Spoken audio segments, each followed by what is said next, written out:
السلام علیکم. اپنے بچپن میں پوری روکنے کو آپ ساتھ آیا اور اتنی چھپ تک میں روکنے کرتے تھے. بچوں کے ماموں مشہور تھے, بہت محبت بچوں کے ساتھ بچے لگ جاتے تھے اور ادارے حقیقت کے طور سے ادارے تعمیر اور بچوں کا پتا تھا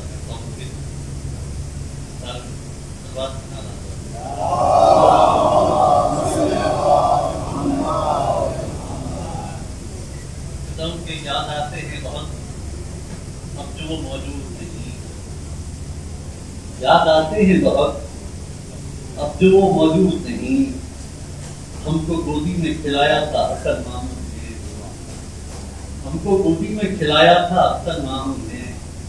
یاد آتا ہے بہت ہم کو ہمارا بچپن, اپنا ہر نخرہ اٹھایا تھا اصل ماموں نے, اپنا ہر نخرہ اٹھایا تھا اصل ماموں نے. اور جاننا چاہتے کہ کیسے کرتے ہیں بزرگان کی عزت و تکریم, کیسے کرتے ہیں بزرگان کی عزت و تکریم. ہم کو احساس دلایا تھا اصل ماموں نے. دل کسی کا نہ دکھے تم سے کسی بھی صورت, یہ سبق یاد کرایا تھا اصل ماموں نے, یہ سبق یاد کرایا تھا.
لا حول ولا قوة إلا بالله العلي العظيم.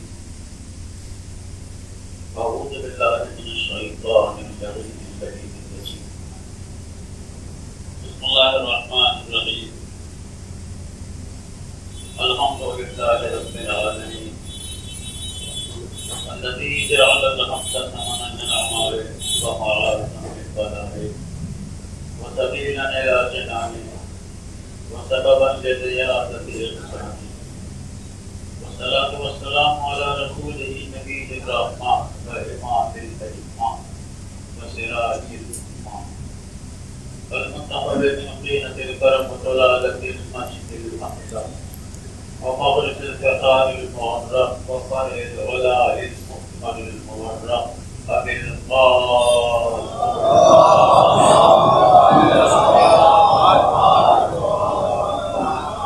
وعلى آله مصابيح السلم والمستقيم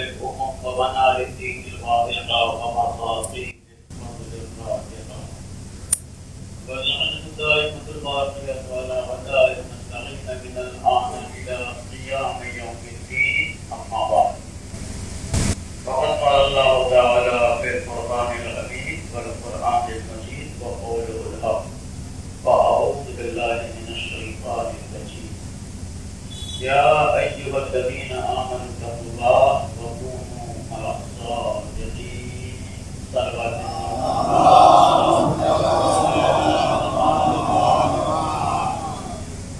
آپ تمہیں اندراز سے التماس ایک مرتبہ سورہ نام اور ایک مرتبہ سورہ توبہ پڑھ کے مرحوم حسن علی اسلام اتنے کاظم علی اسلام اور گروہ کو ہدایت کرنا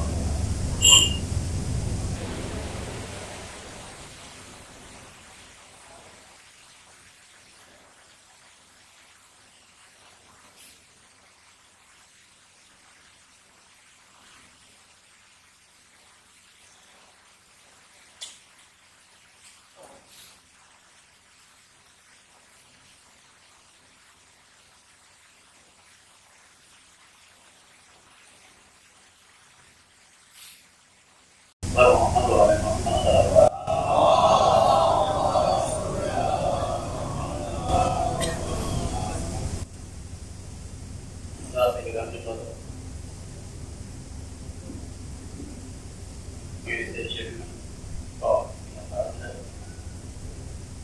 اور میرے سامنے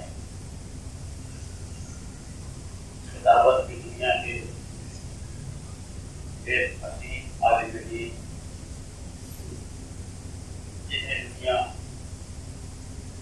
بہت اچھے طریقے سے پہچانتی ہے اور اس کی خطابت کا شعرا نہ صرف ہندوستان میں بلکہ ملک کی حدود کو توڑتے ہوئے دوسرے ممالک میں بھی اس کا تذکرہ اسی طرح ہوتا ہے جیسے ہمارے ملک میں ہوتا ہے.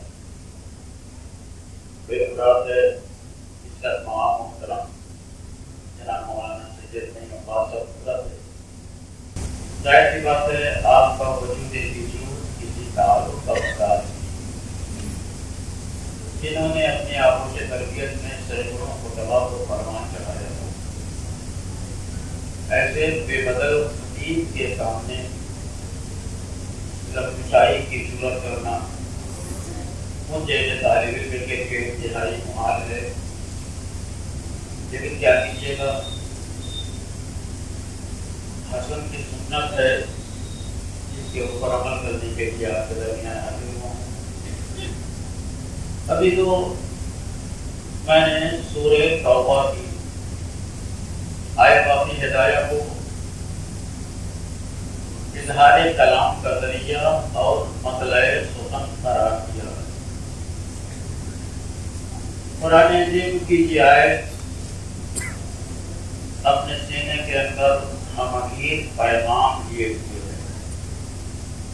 اگر انسان اس آیت باقی ہدایہ کو اپنی حیات کا نصب العین قرار دے اور اسی آیت کی روشنی میں اپنی پوری حیات گزار دے تو یقیناً ایسے انسان کی اخروی حیات کامیابی سے ہم کریں. اسی لیے میں نے سورہ توبہ کی اسی آیت باقی ہدایہ کو عنوان سخن قرار دیا ہے. خالق کائنات آواز دے رہا ہے یا ایھا الذین آمنوا اے صاحبان ایمان اتقوا اللہ اللہ کی عظمت کے تقاضوں کو محسوس کرو وکونوا مع الصادقین اور سچوں کے ساتھ رہو. ابھی تو قرآن عظیم نے جن صادقین کا تعارف کرایا ہے ان کی شناخت ہمارے لیے انتہائی دشوار گزار بنا. ایک سچے کا پہچاننا انتہائی مشکل ہے کہ جائے کہ نگاہوں کے سامنے صادقین کی پوری جماعت کو اس کا پہچاننا کتنا. اسی لیے جس نے کہا ہے سچوں کے ساتھ رہو اسی سے پوچھا جائے اور اسی کے کلمات میں تلاش کیا جائے کہ صادقین سے مراد اس کی نگاہ میں. ابھی تو اس کے بہت سے ذرائع تو ہو سکتے ہیں لیکن سب سے آسان اور بہترین ذریعہ جن صادقین کی اطاعت کا حکم دیا جا رہا ہے، جن صادقین کے نقش قدم پہ قدم جما کے کاروان حیات کے سلسلے کو آگے بڑھانے کا حکم دیا جا رہا ہے، انہیں صادقین کے کردار کو دیکھا جائے، اور ضروری ہے ان صادقین کو کسی مقام پہ لا کے دیکھا جائے تاکہ دنیا پہچان لے یہ صادقین یہی ہیں جن کے نقش قدم پہ قدم جمانے کا حکم دیا ہے۔ ایک ذریعہ تو یہ تھا، اور دوسرا ذریعہ جس نے کہا ہے صادقین کے ساتھ رہو، اسی کے کلام میں توجہ کیا جائے، اسی کی آیتوں پہ ڈھونڈا جائے کہ اس کی نگاہ میں صادقین سے مراد ہو۔ ابھی جو اس کے لیے 5-6 منٹ کی ایک تمہید پیش کرتا ہوں، اور میرا آپ سے ایک سوال ہے، کیا خالق کائنات کے کلام میں ٹکراؤ کا امکان ہے؟ قرآن کریم کی آیتوں کے درمیان تضاد کا امکان پایا جاتا ہے کہ قرآن ہم سے ایک وقت کسی کام کے انجام دینے کا حکم دے رہا ہو اور دوسرے وقت اسی کام سے منع کر رہا ہو، کیا ایسا ممکن ہے؟ کیا خدا تعالیٰ کے یہاں بھولنے کا تصور ممکن ہے کہ اللہ کبھی کوئی بات بیان کرے اور بعد میں بھول جائے اور اس کے برخلاف کوئی بات کر دے؟ ایسا امکان ہے خالق کائنات کے کلام؟ ہر انسان کا یہ اتفاقی فیصلہ ہے کہ خالق کائنات کے کلام میں تضاد کا امکان ہے، بھولنے کا تصور اس کے کلام میں ممکن نہیں۔ عزیزوں، جہاں تک بھولنے کی بات ہے تو خالق کائنات کا کلام تو بہت دور کی بات ہے، ہمارے اور آپ کے کلام میں بھی بھولنے کا تصور نہیں ہونا چاہیے، لیکن ہم ایک بات کہتے ہیں کہ اسی کو فراموش کر جاتے ہیں، ہمیں یاد ہی نہیں رہتا کہ اس سے پہلے ہم نہیں کہتا۔ لیکن یہ طے شدہ مرحلہ ہے کہ خالق کائنات کے کلام میں بھولنے کا امکان ہے۔ خالق کائنات کی آیتوں میں تضاد کے عناصر کسی طرح ممکن نہیں کہ وہ ایک کام کے انجام دینے کا حکم دے رہا ہو اور بعد میں اسی کام سے منع کر رہا ہو۔ تو جب یہ طے ہے کہ اس کے کلام میں تضاد کا امکان نہیں، اب آئیے حدیث رسول کے حوالے سے گفتگو کی جائے، کیا رسول کے کلام میں تضاد کا امکان ہے؟ جیسے اللہ کی آیتوں میں، قرآن کریم کی آیتوں میں تضاد کا کوئی تصور نہیں، ٹکراؤ کا کوئی پہلو نہیں، ویسے ہی حدیث کے کلمات میں بھی ٹکراؤ ممکن نہیں۔ جیسے خالق کائنات کے یہاں بھولنے کا تصور ممکن نہیں، ویسے ہی خالق کائنات کے محبوب رسول کے یہاں بھی بھولنے کا تصور ممکن نہیں۔ اب یہیں سے ایک مکتبہ فکر ایجاد ہوتا ہے اور وہ رسول کے حوالے سے ایک نظریہ قائم کرتا ہے، اور وہ کہتا ہے کیونکہ رسول کی ذات بشریت اور رسالت کا مجموعہ ہے، لہذا باعتبار بشر رسول کے یہاں بھولنے کا تصور ہے۔ ایک مکتبہ فکر کا بیان ہے، کیونکہ رسول بشر ہیں، لہذا بشریت کے تقاضوں کی بنیاد کے اوپر رسول کے کلمات میں، رسول کے زبان میں بھولنے کا تصور پایا جاتا ہے۔ کیوں؟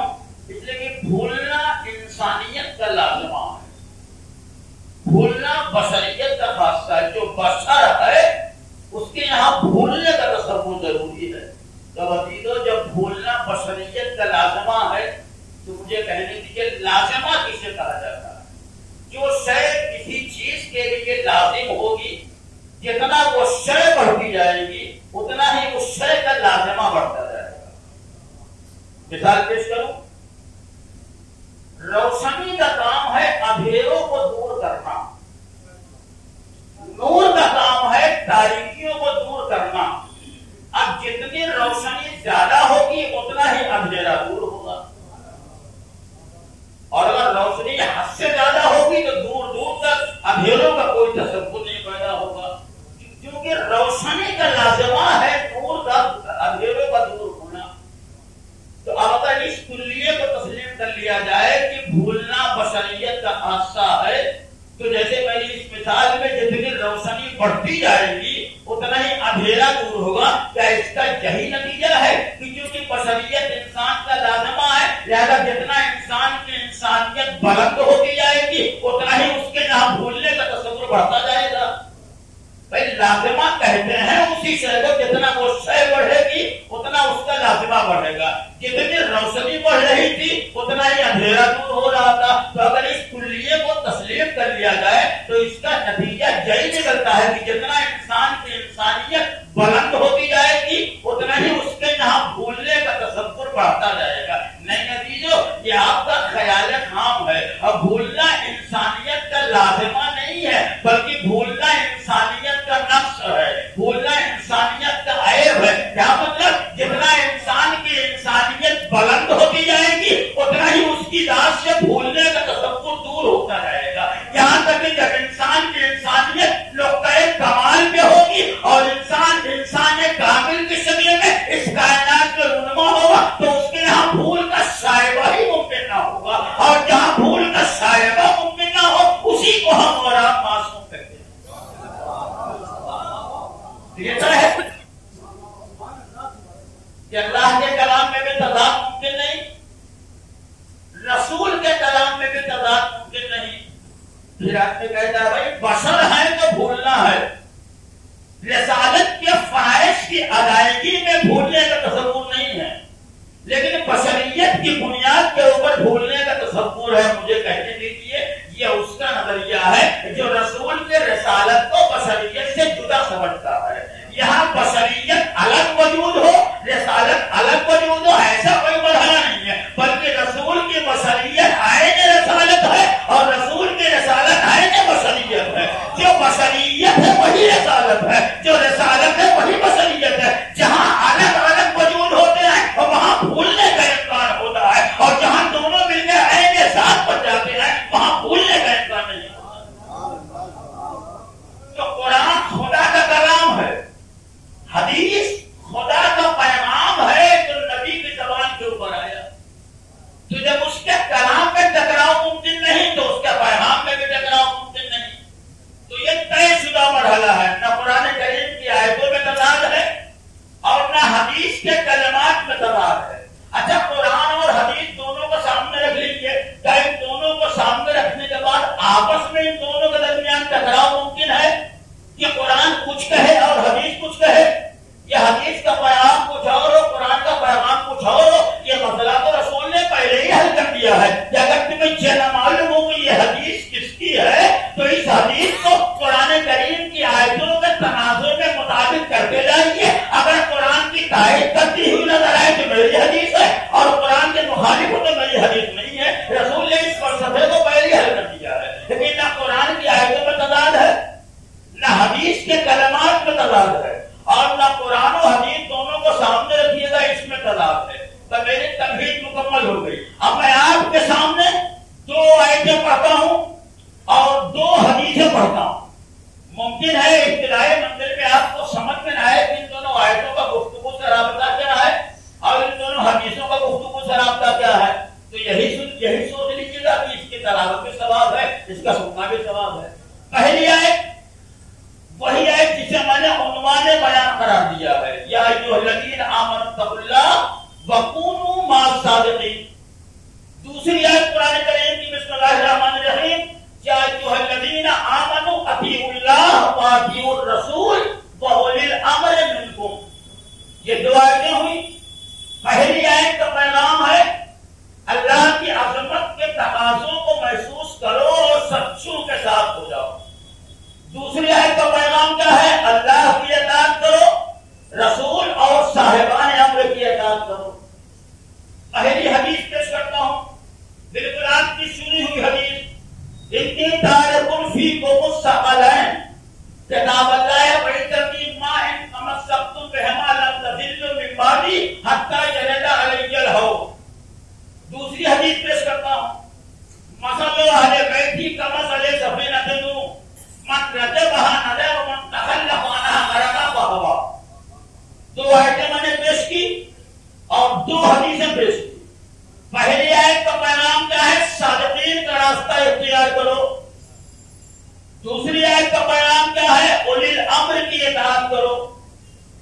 پہلی حدیث میں قرآن اور فطرت کے دامن سے متمسک ہونے کا حکم دیا گیا ہے. دوسری حدیث میں اہل بیت کو سفینہ نجات کے طور پر پیش کیا گیا ہے اور اسی سفینہ نجات کے اوپر ہمیں سوار کرنے کا حکم دیا گیا ہے. وہ دو آیتوں کا پیغام تھا اور یہ دو حدیثوں کا پیغام. لیکن جب اللہ صادقین کے ساتھ رہنے کا حکم دے رہا ہے تو کیا اس میں کوئی قید ہے, کوئی شرط ہے؟ نہیں. اگر اطلاق کو نہ کوئی قید ہے, نہ کوئی شرط ہے, نہ کوئی پابندی ہے. اس نے صاف لفظوں میں اعلان کیا کونوا مع الصادقین, سچوں کے ساتھ ہو جاؤ. کوئی قید نہیں, کوئی شرط نہیں, کوئی پابندی نہیں. دوسری ہے اولی الامر کی اطاعت کرو. کیا اس میں کوئی پابندی ہے؟ کیا اس میں کوئی قید ہے؟ کیا اس میں کوئی شرط ہے؟ جیسے اس آیت میں کوئی قید نہیں, اس آیت میں کوئی پابندی نہیں, ویسے ہی اس آیت میں بھی کوئی پابندی نہیں, کوئی قید نہیں, کوئی شرط نہیں. وہ بھی بطور مطلق ہے, یہ بھی بطور مطلق ہے. پہلی حدیث ثقلین جس میں قرآن اور فطرت سے متمسک ہونے کا حکم دیا گیا ہے. کیا دامن تھامنے میں کوئی قید ہے, کوئی شرط ہے, کوئی پابندی ہے؟ جیسے آیتوں میں کوئی قید نہیں, کوئی شرط نہیں, ویسے ہی قرآن کا دامن اور اہل بیت کا دامن تھامنے میں کوئی قید نہیں, کوئی شرط نہیں. دوسری حدیث میں اہل بیت کو سفینہ نجات کہا گیا ہے. کیا اس کشتی پہ سوار ہونے کے لیے کوئی قید ہے, کوئی شرط نہیں؟ جیسے ان دونوں آیتوں میں کوئی پابندی نہیں, ان دونوں آیتوں میں کوئی شرط نہیں, ویسے ہی ان دونوں حدیثوں میں بھی کوئی قید نہیں, کوئی شرط نہیں. اچھا, کیا عقلاً یہ ممکن ہو سکتا ہے کہ انسان صادقین کے راستے کے اوپر چلے, اولی الامر کی اطاعت کرے, قرآن اور فطرت کا دامن تھام لے اور سفینہ نجات کے اوپر سوار ہو جائے؟ خدا کی قسم, جب تک انسان یہ عقیدہ نہ کر لے گا کہ یہ سب کے سب ایک ہی وجود ہے, اس وقت تک قرآن کریم تضاد سے محفوظ نہیں رہ سکتا. اگر انسان یہ کہے گا کہ صادقین الگ افراد ہیں, صاحبان امر الگ وجود کا نام ہے, فطرت اہل بیت الگ وجود کا نام ہے, اور سفینہ نجات الگ وجود ہے, تو یقیناً قرآن اور حدیث کے درمیان ٹکراؤ پیدا ہو جائے گا. لہذا قرآن کو تضاد سے اور ٹکراؤ سے بچانے کے لیے یہ عقیدہ رکھنا پڑتا کہ جو صادقین ہیں وہی صاحبان امر ہیں, جو صاحبان امر ہیں وہی ذریت پیغمبر ہیں, جو ذریت پیغمبر ہے انہیں کو سفینہ نجات کہا گیا ہے. اچھا, کیا کوئی انسان یہ کہہ سکتا ہے کہ ہم 10 سال تو صادقین کے ساتھ رہیں گے, لیکن جب ان کے راستے میں چلتے چلتے گھبرا جائیں گے تو ان کا راستہ چھوڑ دیں گے, صاحبان امر کا دامن تھام لیں گے, اور 10 سال ان کے ساتھ رہیں گے, جب ان کے ساتھ گھبرا جائیں گے تو ذریت کا دامن تھام لیں گے, اور جب ان سے گھبرا جائیں گے تو سفینہ نجات کے اوپر سوار ہو کے دنیا ہی کو ختم کر ڈالیں گے. نہیں لو, قرآن کریم تضاد سے محفوظ رہ ہی نہیں سکتا. اگر انسان یہ عقیدہ نہ قائم کرے کہ یہ سب ایک ہی وجود ہے, ایک ہی وجود کو مختلف ناموں سے یاد کیا گیا ہے. میں اس کے لیے ایک مثال پیش کروں. کبھی ہم سے کہا جاتا ہے اللہ کی عبادت کرو, کہتا نا آدمی. کبھی ہم سے کہا جاتا ہے رحمان کی بندگی کرو, کبھی ہم سے کہا جاتا ہے رحیم کے بارگاہ میں سر نیاز کو خم کرو, کبھی ہم سے کہا جاتا ہے قدوس کی بندگی کرو, کبھی ہم سے کہا جاتا ہے قدوس کی عبادت کرو, کبھی ہم سے کہا جاتا ہے جبار و قہار کی بندگی کرو. ارے بھائی, ایک انسان کتنے کی عبادت کرے گا؟ اللہ کی عبادت کرے, قدوس کی عبادت کرے, رحیم کی عبادت کرے, رحمان. اگر ایک انسان کا تنہا ایک وجود ہے, وہ کتنے لوگوں کی عبادت کرے گا؟ اصل میں آپ سمجھے نہیں. ہم اگر مختلف ناموں سے اللہ کو یاد کر رہے ہیں تو یہ الگ الگ وجود کے الگ الگ نام نہیں ہے, بلکہ وجود ایک ہے اور مختلف صفتوں کی بنیاد کے اوپر اس کو مختلف ناموں سے یاد کیا گیا ہے. اس کی صفت رحمانیت کو دیکھا گیا, اسے رحمان کہہ دیا گیا. اس کی صفت رحیمیت کو دیکھا گیا, اسے رحیم کہہ دیا گیا. اس کی پاکیزگی کو دیکھا گیا, اسے قدوس کہہ دیا گیا. اس کی جباریت کو دیکھا گیا, اسے جبار کہہ دیا گیا. اس کی قہاریت کو دیکھا گیا, اسے قہار کہہ دیا گیا. اس کی دولت کو دیکھا گیا, اسے غنی کہہ دیا گیا. اس کی محبت کو دیکھا گیا, اسے ودود کہہ دیا گیا. اس کی کبریائی کو دیکھا گیا, اسے متکبر کہہ دیا گیا. الگ الگ وجود سے الگ الگ نام نہیں ہے, بلکہ وجود ایک ہے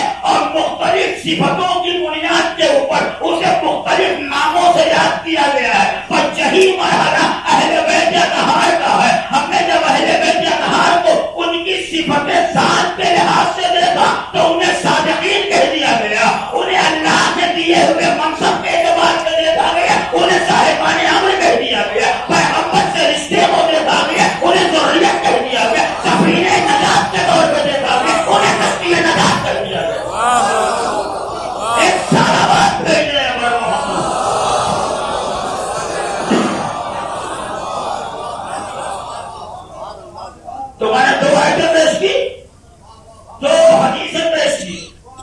صادقین کے ساتھ ہو جاؤ. کہ صادقین کون؟ صادقین وہی ہے جو قرآن کی روشنی میں صاحبان امر. یہ صاحبان امر کون ہے؟ وہی ہے جنہیں ذریت پیغمبر کہا گیا ہے. اب ایک جملہ تو میرے دوستوں لیجو، اہل بیت اطہار کو اگر منصب امامت دیا گیا ہے تو یہ منصب امامت ذریت پیغمبر کی بنیاد کے اوپر نہیں دیا گیا. اگر ذریت کی بنیاد کے اوپر یہ منصب امامت دیا گیا ہوتا تو میدان جٹنوں کے درمیان منصب امامت کو تقسیم کرنا پڑتا. انہیں پیغمبر سے رشتے کی بنیاد کے اوپر منصب نہیں دیا گیا ہے. ان کی صفت ذاتی جسے صداقت کہا جاتا ہے، صداقت کو معیار بنا کے انہیں منصب دیا گیا ہے. ایک سارا بات بھیجنے پڑتا.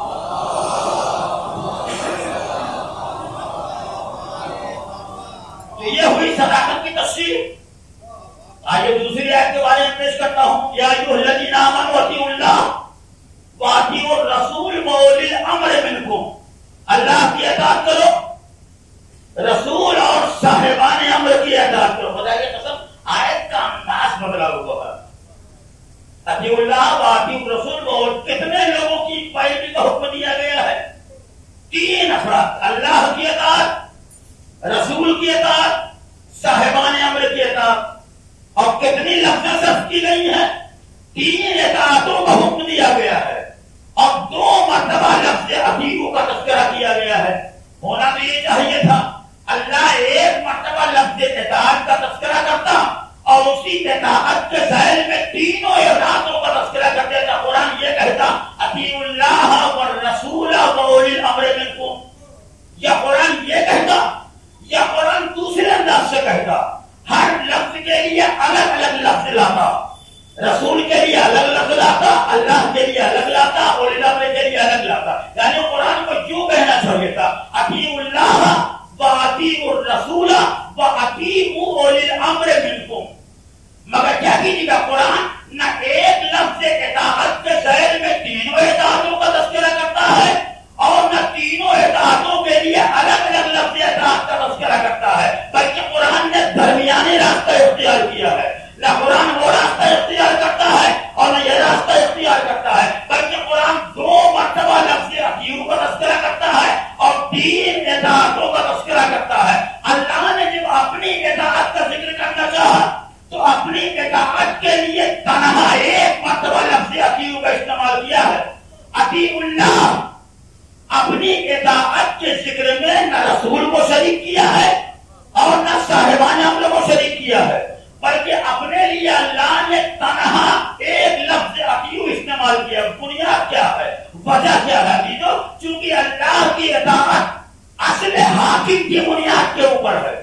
اس کی حاکمیت میں کائنات کا کوئی انسان شریک و صحیح نہیں ہے. وہ حاکم اصلی ہے، اس کی اطاعت کا کوئی شریک و صحیح نہیں ہے. کیونکہ اس کے کوئی شریک و صحیح نہیں ہے لہذا اس نے اس لفظ میں بھی کسی کو شریک قرار نہ دیا جو اپنے لیے استعمال کر رہا ہے. تو 1 مرتبہ لفظ اطیعوا آیا اور تنہا اس نے اپنے لیے ذکر کیا اطیعوا اللہ، اللہ کی اطاعت کرو. اب اس کے بعد آیت کا فقرہ کیا ہے؟ وَأَطِیعُوا الرَّسُولَ وَأُولِي الْأَمْرِ مِنْکُمْ. اگر جملہ کو ہو دیجو، آیت کا نحو دیکھیے، آیت کی ساخت دیکھیے، آیت کی کیفیت دیکھیے. اطیعوا اللہ واطیعوا الرسول. اللہ اور رسول کے درمیان 1 لفظ اطیعوا کو فاصلہ بنایا گیا. اطیعوا اللہ واطیعوا الرسول. یعنی جب اللہ جب اپنی اطاعت کو بیان کرنا چاہتا ہے، رسول کی اطاعت کو بیان کرنا چاہتا ہے، تو دونوں اطاعتوں کے درمیان 1 لفظ اطیعوا کو فاصلہ قرار دیتا ہے. اور جب رسول اور صاحبان امر کی اطاعت کو ذکر کرتا ہے، یہاں درمیان میں کوئی فاصلہ نہیں. اطیعوا الرسول واولی الامر منکم. اس کا مطلب کیا ہے کہ اللہ کی اطاعت اور ہے، رسول کی اطاعت اور ہے. اللہ کی اطاعت میں رسول شریک و صحیح نہیں ہے. اللہ کی اطاعت اور ہے، رسول کی اطاعت اور ہے. گویا اس نے لفظ کا فاصلہ تو اپنی اطاعت میں اور رسول کی اطاعت میں گوارا کیا، لیکن نہ جانے رسول اور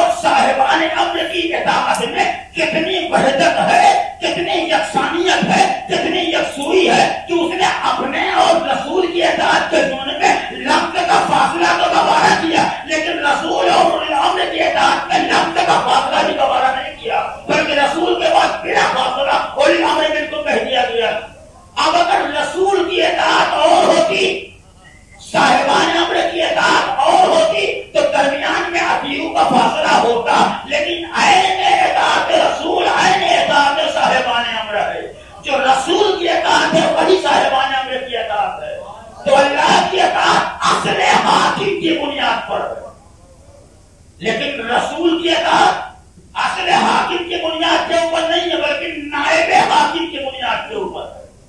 لہذا اللہ کی حاکمیت میں کوئی شریک نہیں۔ اب نائب حاکم چونکہ ایک تو نہیں ہے، رسول بھی نائب حاکم ہے، رسول کے بعد جو اماموں کا سلسلہ ہے یہ سب کا سب نائب حاکم ہے اور ان کی اطاعتوں میں کوئی فرق نہیں، لہذا اس نے اپنے لیے الگ لفظ کا تذکرہ کیا اور ان کی اطاعت کو ایک لفظ کے ضمن میں قرار دے دیا۔ تو وہ ہے اطاعت خدا اور یہ ہے اطاعت رسول۔ اب ابھی جو قرآن کریم کی ایک آیت ہے، اطاعت رسول کو اطاعت خدا کا نام دیا جائے یا اطاعت خدا کو اطاعت رسول کا نام دیا جائے؟ قرآن کہتا ہے من یطع الرسول فقط اطاع اللہ، جس نے رسول کی اطاعت کی اس نے اللہ کی اطاعت کی۔ کیا مطلب؟ اب آپ کو دو اطاعت نہیں کرنا ہے، رسول کی اطاعت کیجیے، اللہ کی اطاعت ہو جائے گی۔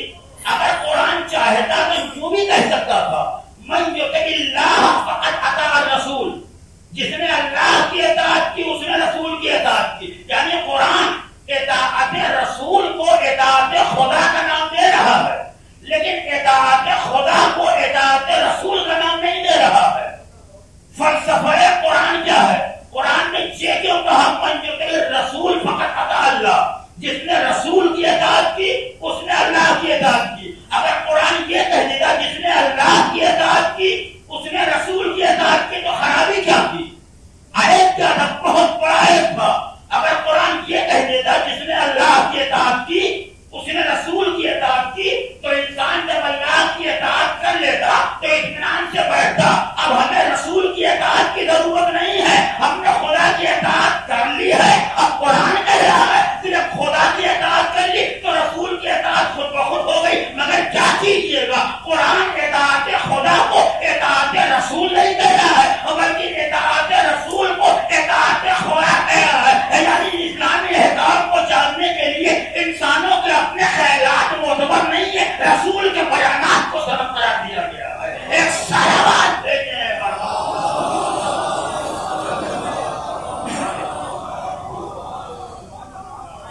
اب اس میں قدرت نے ایک لفظ رکھا ہے وَأُولِي الْأَمْرِ مِنْكُمْ، صاحبان امر تمہیں میں سے ہوں گے۔ یہ لہجہ مجھے سورہ جمعہ میں بھی نظر آتا ہے مگر ضمیر بدلی ہوئی ہے۔ وہ لہجہ کیا ہے؟ هُوَ الَّذِي بَعَثَ فِي الْأُمِّيِّينَ رَسُولًا مِّنْهُمْ، سورہ جمعہ میں منہم کہا گیا اور آیہ اطاعت میں منکم کہا گیا۔ منہم کا مطلب انہی میں سے ایک رسول بھیجا، منکم کا مطلب تم میں سے ایک صاحب امر کو بھیجا۔ ہم اور کم کا فرق ہے لیکن اس میں ایک انتہائی اہم نقطہ پوشیدہ ہے۔ قدرت آواز دے رہی ہے ہم نے انہی میں سے ایک رسول بھیجا، ہم نے انہی میں سے تو بھیجا ہے لیکن ان کا منتخب کیا ہوا نہیں بھیجا ہے۔ جیسے ان کے درمیان انہی میں سے بھیجا ہے لیکن وہ بھیجا ہوا ان کا منتخب کرنا نہیں ہے، ویسے ہی اولی الامر ہم نے تمہارے ہی درمیان سے بھیجا ہے لیکن تمہارا منتخب کرنا نہیں ہے۔ وہ بھی میرا منتخب کیا ہوا ہے اور یہ بھی میرا منتخب کیا ہوا ہے۔ تو یہ ہے آیت امر۔ اب میں نے جو حدیث پیش کی تھی، پہلی حدیث انی تارکن فیکم الثقلین، میں تمہارے درمیان دو گراں قدر چیزیں چھوڑ۔ قسم خدا کی سمجھ نہیں آتا کہ علماء نے اور مفسرین نے اور حدیث کا ترجمہ کرنے والوں نے یہ گراں قدر کی لفظ کا اضافہ کہاں سے کر دیا۔ حدیث میں کوئی ایسا لفظ ہے ہی نہیں جس میں فضلی کے معنی ہو۔ علماء میں اس بات کی تائید کریں گے اتنی تارکن فیکم الثقلین، لوگ ثقلین کا ترجمہ فضلی کرتے ہیں، ثقلین کا ترجمہ گراں قدر کر، حالانکہ ثقلین کے معنی گراں قدر کے ہیں نہیں، ثقلین کے معنی وزنی کے ہیں نہیں۔ اور باقی نظر میں ایک بات یہ بھی آتی ہے کیا قرآن اور عدت کو اگر رسول بابغن کہیں گے تب یہ بابغن ہوں گے؟ یہ بابغن ہونے کے لیے کلمات رسالت کے محتاج نہیں ہے، اللہ نے انہیں بابغن بنا کے اس کائنات میں بھیجا ہے۔ رسول کے کہنے سے ان کا بغن بہنے والا نہیں ہے، یہ بابغن تھے ہیں ہمیشہ بابغن رہیں گے۔ علی کیوں، جس کے معنی جنا قدر کیوں، یہ حدیث مختلف طریقوں سے درج ہوئی ہے۔ سوائے محرمہ میں ابن حجر مکی نے اس حدیث کو ذکر کیا ہے۔ اب تقریباً مختلف مقامات کے اوپر جب اس حدیث کو بیان کیا گیا تو ہر حدیث میں کتاب اللہ کے بعد بڑی ترقی ہے۔ انی تاریخ پر بہت سے کلمات کہیے ہے، الا انی مستخلف فیکم الثقلین، کہیں ہے الا انی تاریخ فیکم الثقلین۔ ابتدائی کلمات میں تو ذرا تھوڑی بہت تبدیلی ہے، لیکن اطرافی کے لفظ میں بہت سی حدیثیں ہیں۔ فرقہ مخالف نے بھی اس کو نقل کیا ہے، وہاں کتاب اللہ کے بعد اطرافی ہی کا لفظ رکھا ہے۔ بس صرف ایک روایت ہے جسے سوائے محرمہ میں ابن حجر مکی نے لکھا ہے کہ انی تارک فیکم الثقلین کتاب اللہ و سنتی۔ بس ایک روایت ہے جس میں سنت کا تذکرہ آیا ہے، باقی جتنے روایت ہیں سب میں اطرافی کا لفظ بیان کیا گیا ہے۔ اب یہ اطرافی کے لفظ کو ہٹا کے سنتی کا لفظ رکھنے کی بنیاد کیا ہے وہ ابھی میں بعد میں بیان کروں گا۔ پہلے میں ثقلین کے اوپر آتا ہوں کہ ثقلین کے معنی کیا ہے۔ ابھی تو دنیا میں صرف دو ہی زبان ایسی ہے جس میں جمع کا تصور تین سے ہوتا ہے، ایک ہماری عربی زبان ہے اور دوسرے سنسکرت ہے، جہاں جمع کا آغاز تین سے ہوتا ہے۔ اس کے علاوہ دنیا کے ہر زبان میں جہاں دو آ گیا وہیں سے جمع کا تصور شروع، وہی کیفیت یہاں بھی ہے۔ یہ ثقلین ایک لفظ ہے ثقل اور ایک لفظ ہے ثقل، دو لفظ ہے لغت میں، ایک میں قاف ساکن ہے اور دوسرے میں قاف متحرک ہے۔ ایک لفظ ہے ثقل، ایک لفظ ہے ثقل۔ ثقل کو جب تسنیہ بنائیں گے تو ثقلین ہوگا، اور جب ثقل کا تسنیہ بنائیں گے تو ثقلین ہوگا۔ ثقل کے معنی اور ہیں، ثقل کے معنی اور ہیں۔ ثقل کے معنی ہوتے ہیں وزنی ہونا۔ اگر آپ قاف کو ساکن تصور کرتے ہیں ثقل، ثقل کے معنی ہوتے ہیں وزنی ہونا، باوزن ہونا، لیکن آپ اس کے قاف کے اوپر زبر لگا دیجئے، ثقل کہہ دیجئے، تو اب ثقل کے معنی وزنی ہونا نہیں ہے، ثقل کے معنی کچھ اور ہے۔ جب ثقل کا تسنیہ بنائیں گے تو ثقلین ہوگا، ثقل کا تسنیہ بنائیں گے تو ثقلین ہوگا۔ اب ثقلین کے معنی اور ہے، ثقلین کے معنی اور ہے۔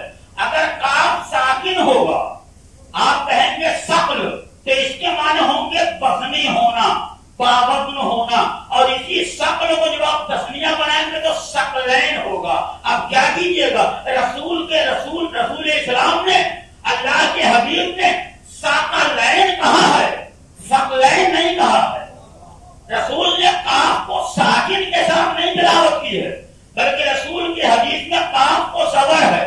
اگر رسول یہ کہتے انی تارکن فیکم الثقلین تو اس کے معنی ہوتے میں تمہارے درمیان دو بھاری چیزیں چھوڑے جا رہا ہوں، میں تمہارے درمیان دو گرا قدر چیزیں چھوڑے جا رہا ہوں۔ مگر رسول نے قاف کو سکون کے ساتھ نہیں کہا ہے، بلکہ رسول نے قاف کے اوپر زبر رکھا ہے، ثقل کے ساتھ کہا ہے۔ ثقل ایک ہوگا تو ثقل کہیں گے، دو ہوگا تو ثقلین کہیں گے۔ اب ثقل کے معنی ہوتے ہیں بے عیب ہونا، جس میں کسی قسم کا کوئی عیب نہ ہو۔ اگر کوئی ایک چیز بے عیب ہوگی تو اسے ثقل کہا جائے گا، اور وہ دو چیزیں ہوں گی تو اسے ثقلین کہا جائے گا، اسے دو بے عیب چیزیں کہا جائے گا۔ اب یہ رسول کے حبیب سے جا کے پوچھئے، انہوں نے قاف کے سکون کے ساتھ کیوں نہیں کہا، قاف کے زبر کے ساتھ کیوں کہا؟ اب رسول نے فرمایا ہے انی تارکن فیکم الثقلین، میں تمہارے درمیان دو بھاری چیزیں نہیں بلکہ تمہارے درمیان دو بے عیب چیزیں چھوڑے جا رہا ہوں۔ ایک قرآن ہے، ایک میرے ہجرت ہے۔ جیسے قرآن میں عیب ہے ایسے ہی دامان ہجرت میں عیب ہے۔ ایک سایہ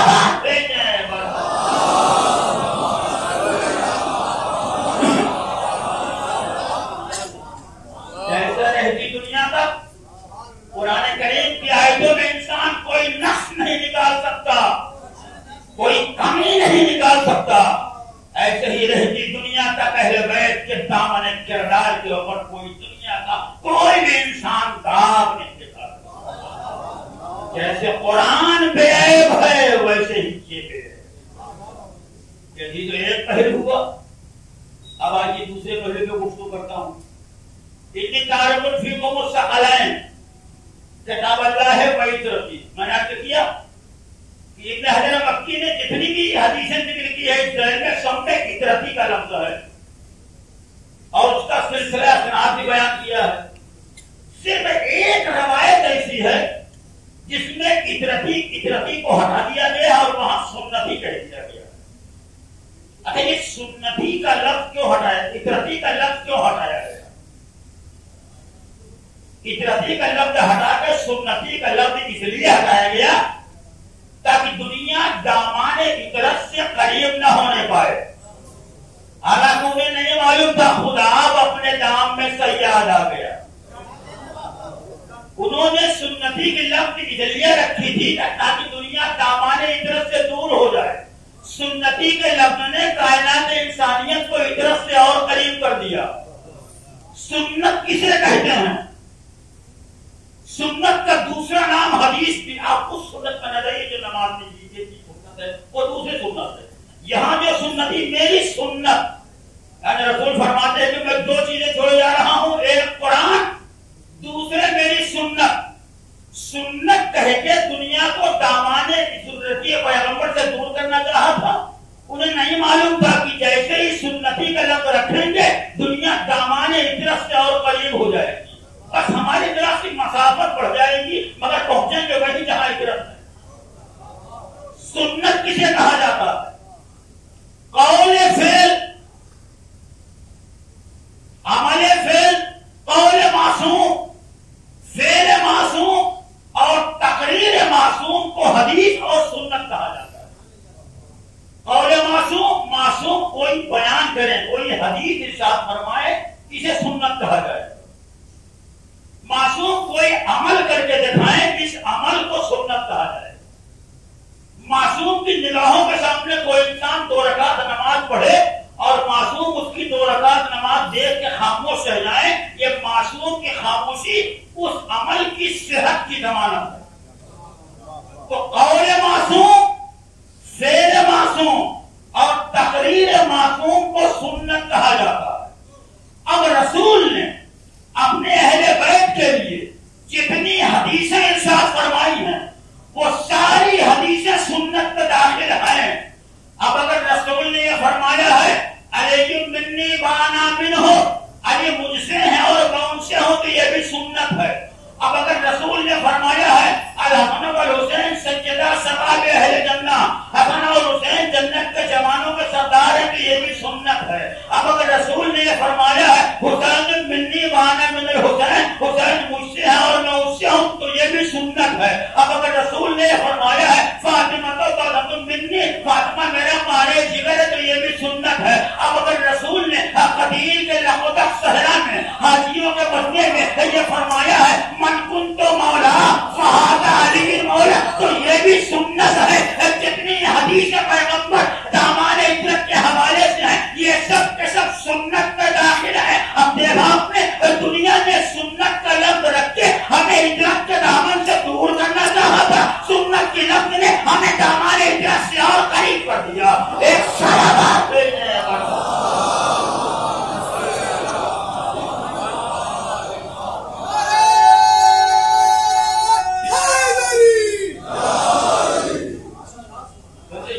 حدیث کا منظر ہے.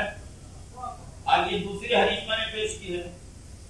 اب چونکہ جو آیتیں پڑھی ہیں تو اس کے بارے میں اظہار گفتگو ضروری ہے. میں نے دوسری حدیث کیا پڑھی؟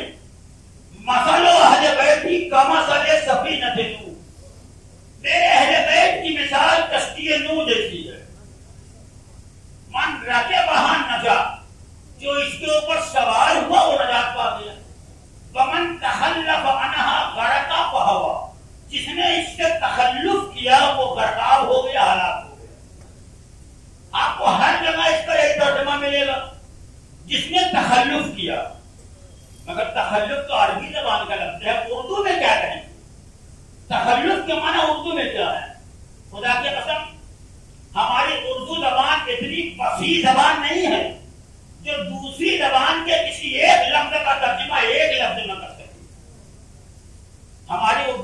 بڑی محدود زبان ہے، اس کی یہاں وہ وسعت نہیں ہے کہ دوسری زبان کے معنی کو سمیٹ کے ایک لفظ میں بیان کر سکے۔ لہذا اگر تخلف کا معنی ایک لفظ میں بیان کرنا چاہے اردو زبان تو نہیں بیان کر سکتی، کیونکہ تخلف کے دو پہلو ہے۔ ایک پہلو ہوتا تو ایک لفظ میں بیان ہو جاتا، تخلف کے دو پہلو ہے، دو بنیاد ہے، لہذا کوئی ایسا معنی ڈھونڈنا پڑے گا جس میں دونوں بنیادیں آ جائیں۔ پہلا معنی تخلف کے کیا ہے؟ یہی تو کہا ہے جس نے اس کشتی سے تخلف کیا۔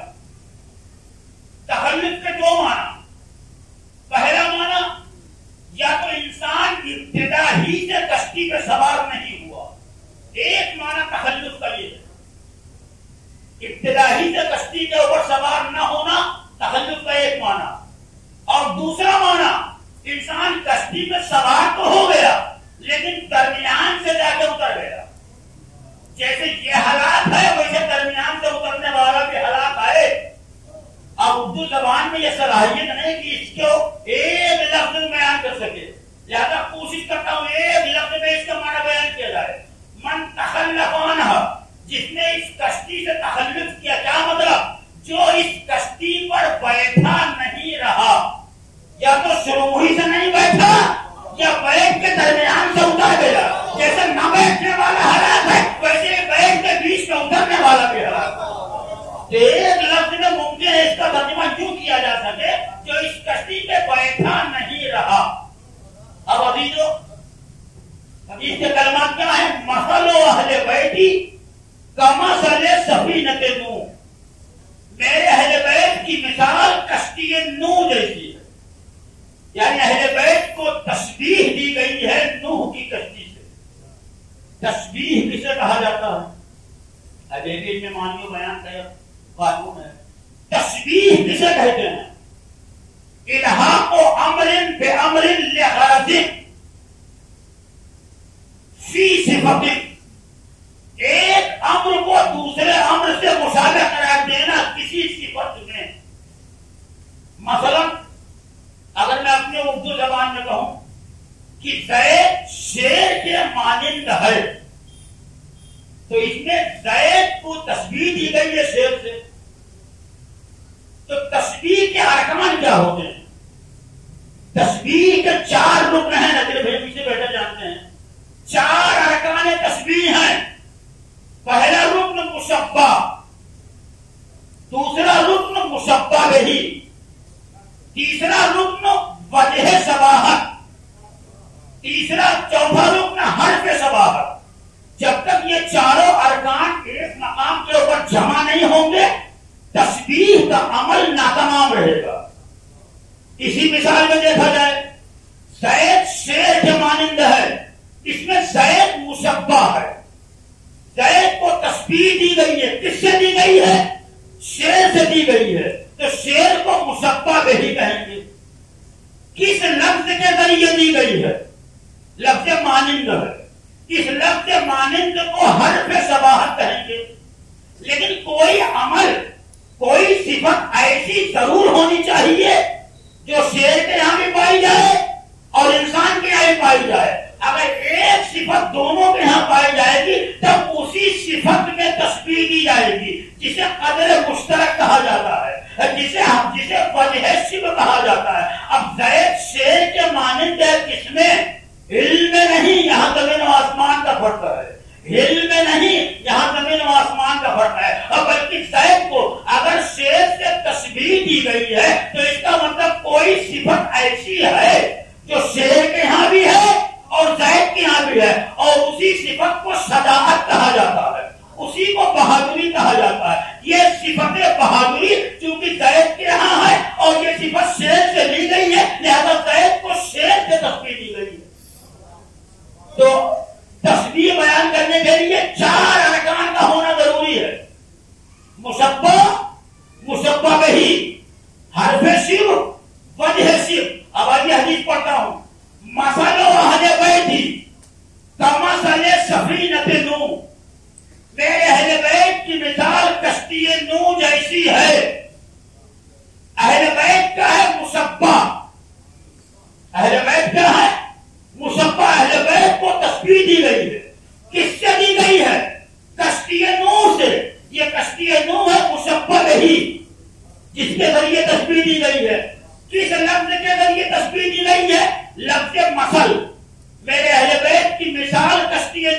جیسی ہے. تو اہل بیت مشبہ کشتی نوح مشبہ نہیں مثل حرف شب.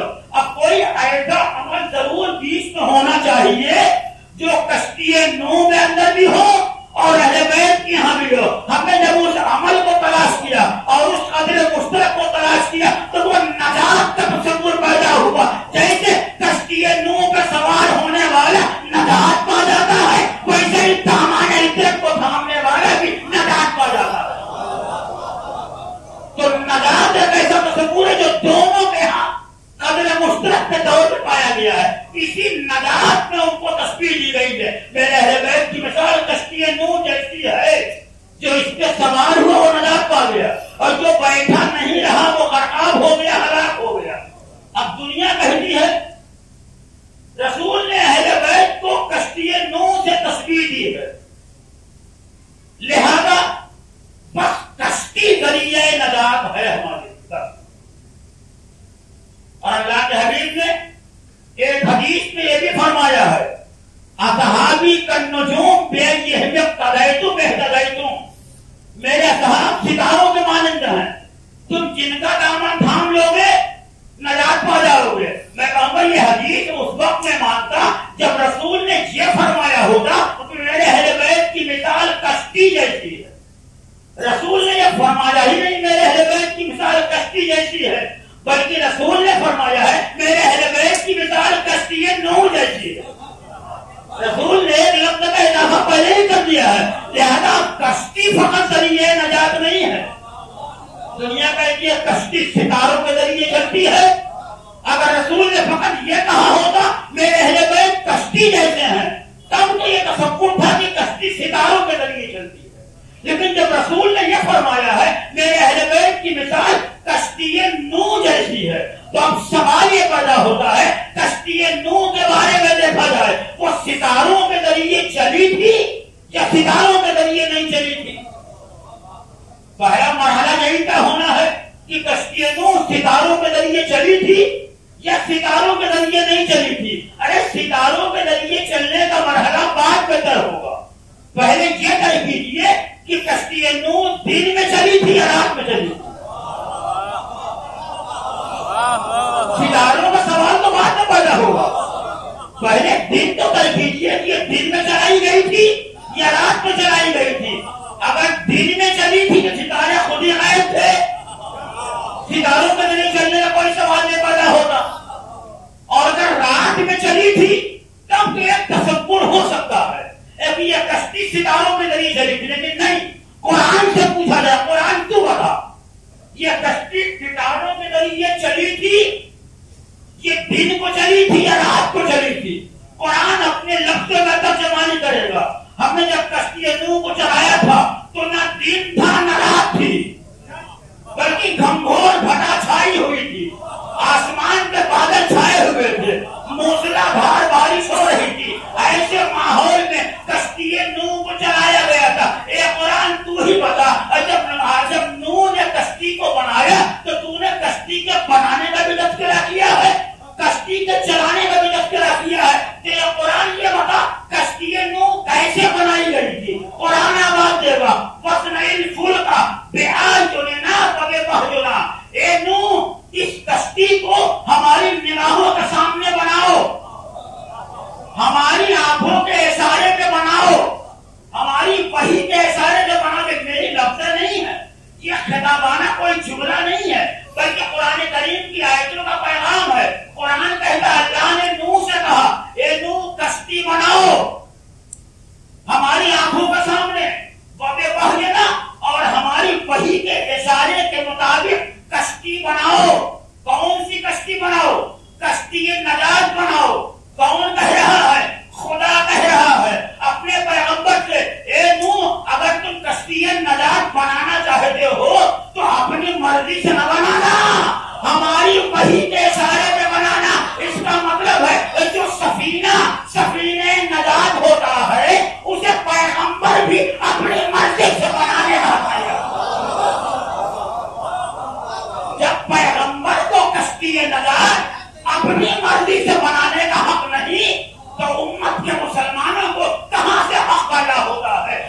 کشتی نجات اپنی مرضی سے بنائے.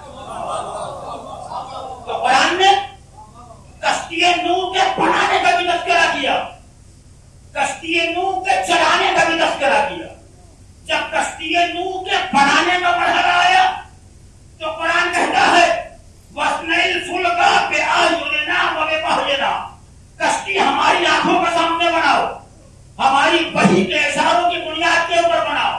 اور جب اس کشتی کے چلانے کا تذکرہ آیا پھر قرآن آواز دیتا ہے تجری بِأَعْيُنِنَا, اس کشتی کو ہماری آنکھوں کے اشارے کے اوپر چلاؤ. تو مجھے کہنے کا حق پہنچتا ہے جب قرآن نے کشتی نوح کے بنانے کا بھی تذکرہ کیا ہے, کشتی نوح کے چلانے کا بھی تذکرہ کیا گیا ہے, تو اب جس کی ذات کو کشتی نوح سے تشبیہ کی جائے گی ضروری ہے سینہ قرآن میں اس کے بنانے کا بھی تذکرہ ہو, اس کے چلانے کا بھی تذکرہ ہو. چونکہ کشتی نوح کے قرآن میں بنانے کا بھی تذکرہ ہے, قرآن میں چلانے کا بھی تذکرہ ہے, لہذا کشتی اہل بیت کے بھی بنانے کا بھی تذکرہ ہونا چاہیے, چلانے کا بھی تذکرہ ہونا چاہیے. تو عزیزو جب کشتی اہل بیت کے بنانے کا مرحلہ آتا ہے تو قرآن آواز دیتا ہے غدیر کا لقب صحرا ہوگا, حاجیوں کا مجمع ہوگا, کلاموں کا ممبر ہوگا, ممبر پہ ایک خطیب نہیں جو خطیب ہوگا, جبریل کا قصیدہ ہوگا, بلغ ما انزل الیک من ربک, اے میرے حبیب پہنچا دیجیے جو آپ کے پاس نازل کیا گیا. قرآن نے غدیر کے میدان میں کشتی اہل بیت کے بنانے کا تذکرہ کیا ہے, اور جب اس کشتی کے چلانے کا تذکرہ ہوتا ہے تو قرآن آواز دیتا ہے فما تشاءون الا ان یشاء اللہ. اور یہ کشتی اہل بیت ہماری مشیت کے تقاضوں کی بنیاد پر ایک سلوات بھیجیں.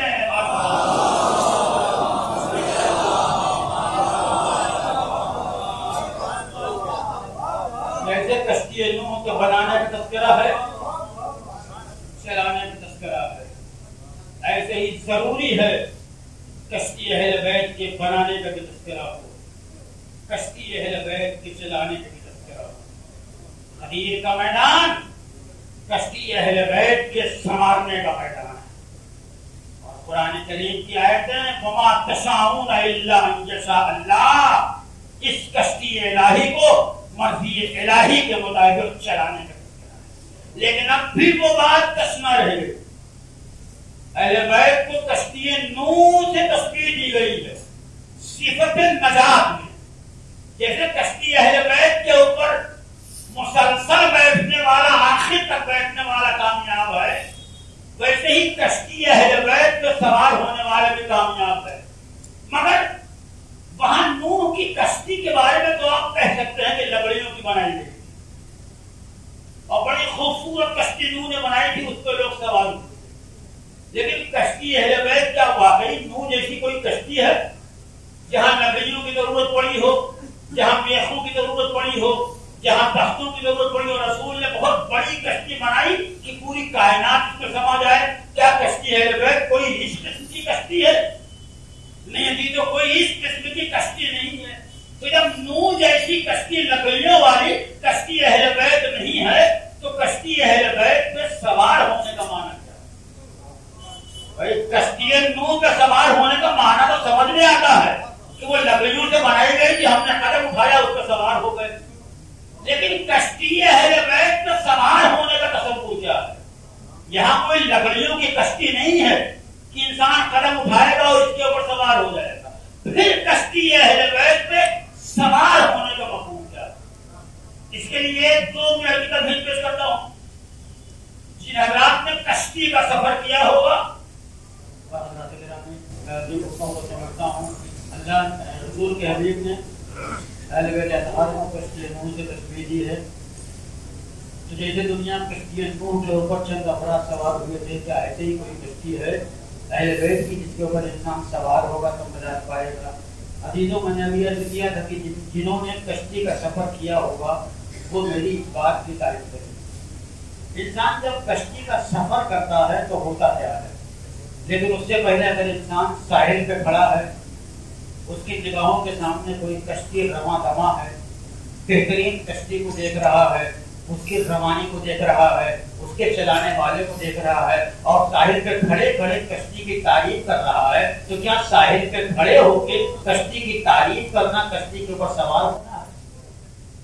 نہیں ابھی تو ساحل پہ کھڑے ہو کر کشتی کی تعریف کرنا کشتی کے اوپر سوار ہونا نہیں ہے۔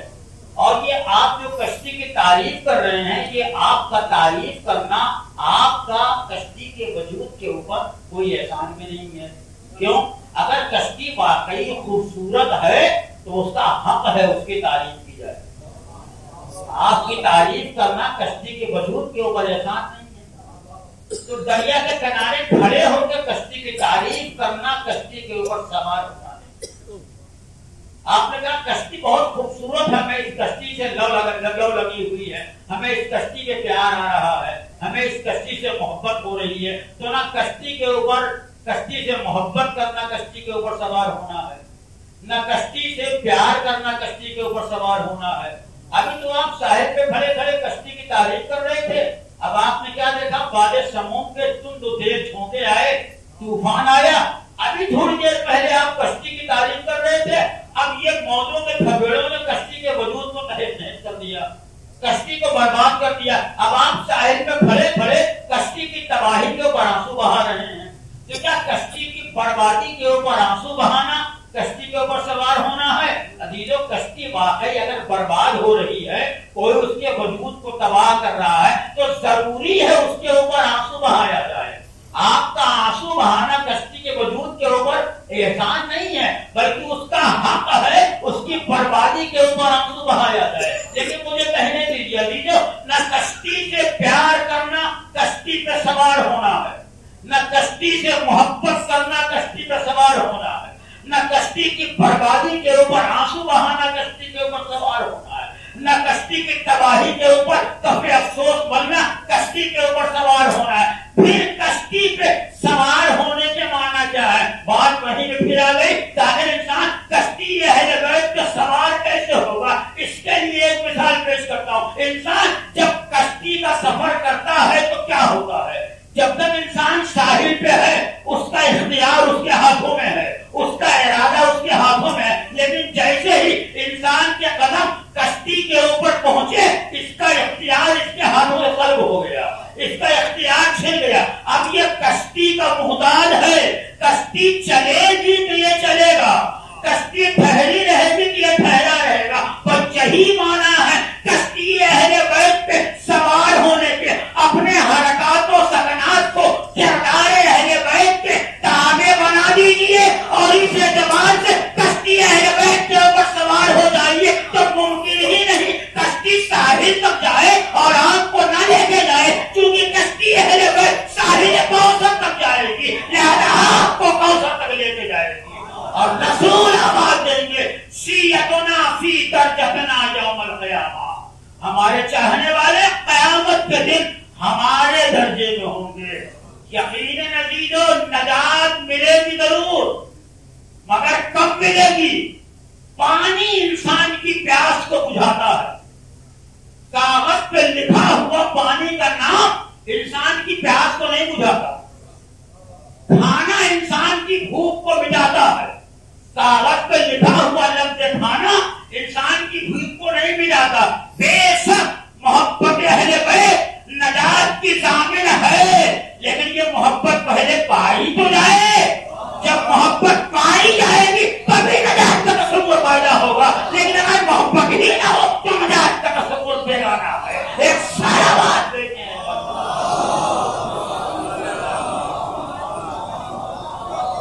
اسی لیے معصوم کا کردار آواز دے رہا ہے، کونوا لنا سینا فلا تکونوا لنا شینا، ہمارے لیے باعث عزت بننا، ہمارے لیے باعث ننگوار نہ بننا۔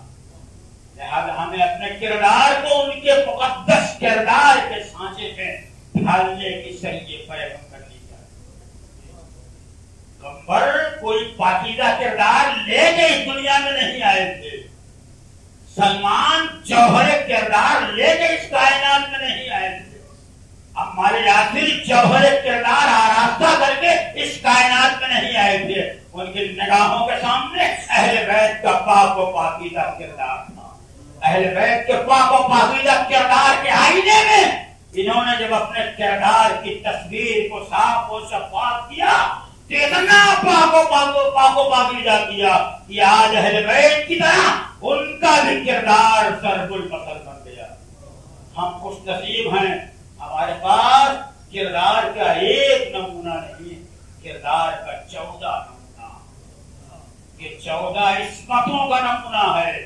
لیکن آئیے اگر آپ کو نمونہ دیکھنا ہو تو کربلا کی سرزمین کے اوپر قدم رکھیے، جہاں کردار کی پاکیزگی کا 72 نمونہ، کردار حسینی کا آفتاب جب افق کربلا کے اوپر طالع ہوتا ہے اور اس کردار کی روشنی کائنات میں پھیلتی ہے تو سنوارنے والے اس کردار کی روشنی سے اپنے شعور کو بھی پاکیزہ کرتے ہیں، اپنے خیال کو بھی پاکیزہ کرتے ہیں، اپنے وجود کو طیب و طاہر کرتے ہیں اور اتنا پاک و پاکیزہ کرتے ہیں کہ ہر ایک شوق شہادت کے لیے بیٹھے ہیں.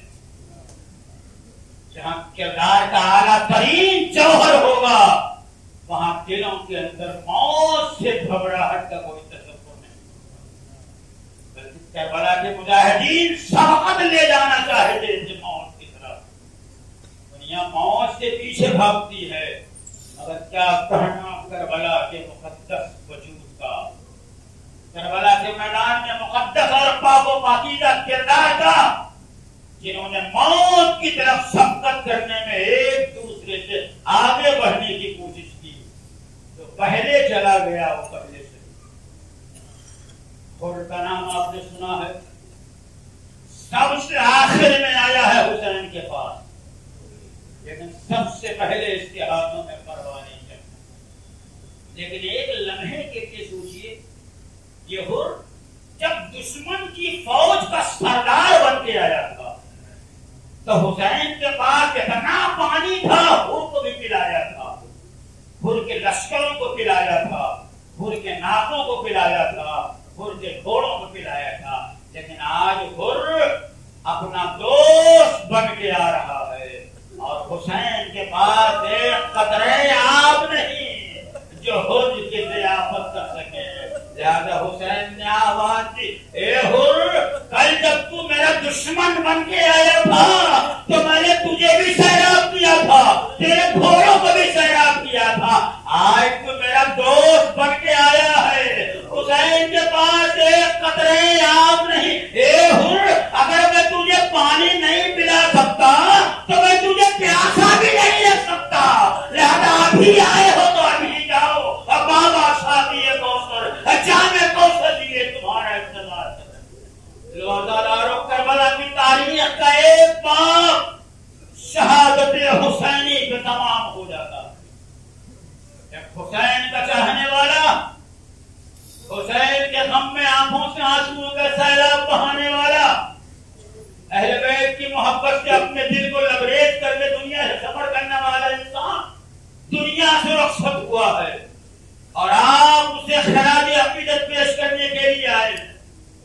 اس کے اشارے سے آپ کی مجلس پون والے چہرے میں منعقد کی گئی ہے اور ابھی چند ہی دن گزرے ہیں سرکار ابو عبداللہ حسین کے 40ویں. کس کا 40واں، کس کا چہرے مدارو؟ کربلا کا واقعہ ہم نے اپنی آنکھوں سے نہیں دیکھا، ہم نے کتابوں میں سنا ہے، ہم نے ذاکروں سے سنا ہے. آپ ذرا تصور کیجئے 1400 برس کے بعد بھی اس واقعے کے اندر اتنی تاثیر ہے